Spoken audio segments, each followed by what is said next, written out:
Alors quelle est la différence entre la responsabilité civile et la responsabilité pénale? Donc c'est quelque chose qui a une nuance, toujours pareil, entre le civil et le pénal. Et donc on va le voir exactement.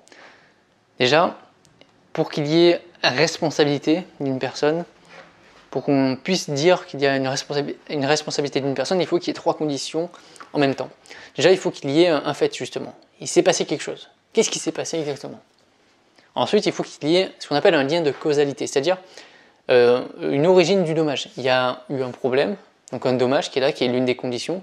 Donc il faut qu'il se passe quelque chose, évidemment, qu'il y ait des conséquences à ce problème pour invoquer une certaine responsabilité d'une personne. Il faut qu'il se passe une chose avec un certain dommage et il faut qu'il y ait l'origine, il faut connaître d'où est-ce qu'il vient ce dommage. Est-ce que c'est une faute personnelle de la personne? Est-ce que c'est une faute justement d'autrui, c'est-à-dire est-ce que c'est la faute de l'employeur? Est-ce que c'est la faute de l'entreprise?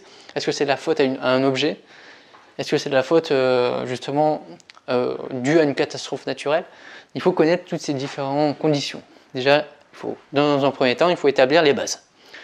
Deuxième chose, la responsabilité civile maintenant, on peut la qualifier plutôt de responsabilité financière. C'est-à-dire qu'une personne qui va aller dans un tribunal au niveau du civil, pour ce qu'on appelle la responsabilité civile de la personne, c'est des amendes justement.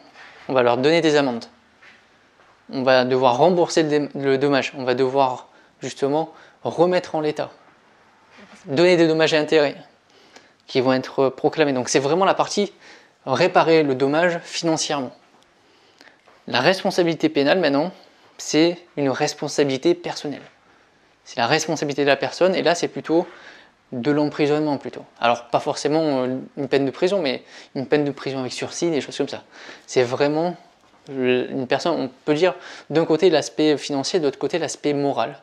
C'est-à-dire qu'une personne va devoir rembourser bien sûr les conséquences qu'elle a créées, mais d'un autre côté elle va devoir aussi, au niveau moral, personnel, elle va en pâtir aussi.